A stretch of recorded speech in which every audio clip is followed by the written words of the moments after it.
नमस्कार मंडळी, तुमचं स्वागत आहे माझ्या यूट्यूब चॅनेलवरती। तर इथं आता वाजले होते 4 आणि बघा मस्त असा पाऊस पडून गेलेला होता आणि वातावरण बघा किती छान झालेलं आहे। किती दिवसातून आज मोठा असा पाऊस पडलेला आहे। त्याच्यानंतर ना इकडे किचन कट्ट्यावरती बघा असे छोटे छोटे खूपच पाल झालेले आहेत।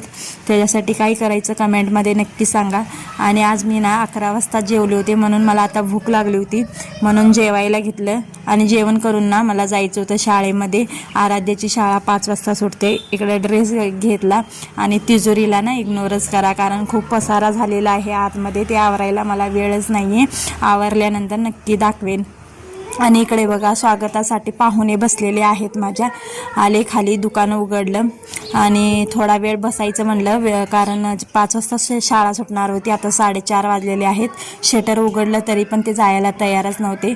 शाळेतून घेऊन आले आराध्याला, येता येता दूध पण घेऊन आले। आणि बाहेर गेलं ना मी मोबाईल नाही काढत शूट करायला, कारण मला लाज वाटते। मस्त असं चहा बिस्किट एन्जॉय केला। त्याच्यानंतर रात्रीच्या जेवणामध्ये भाकरी भाजी भात असं जेवण होतं।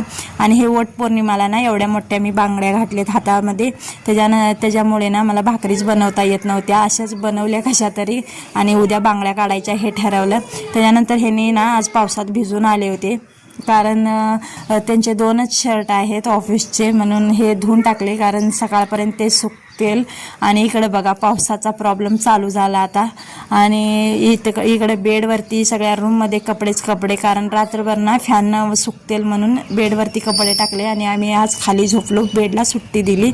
आणि इकडे छोट्या रूममध्ये पण कपडे टाकले होते आणि इकडचा फॅन पण सुरू ठेवला होता, रात्रभर ते कपडे पण सुकून जाते। त्याच्यानंतर ना नाईट स्किन केअर केला। चला तर मग भेटूया उद्याच्या ब्लॉगमध्ये। बाय।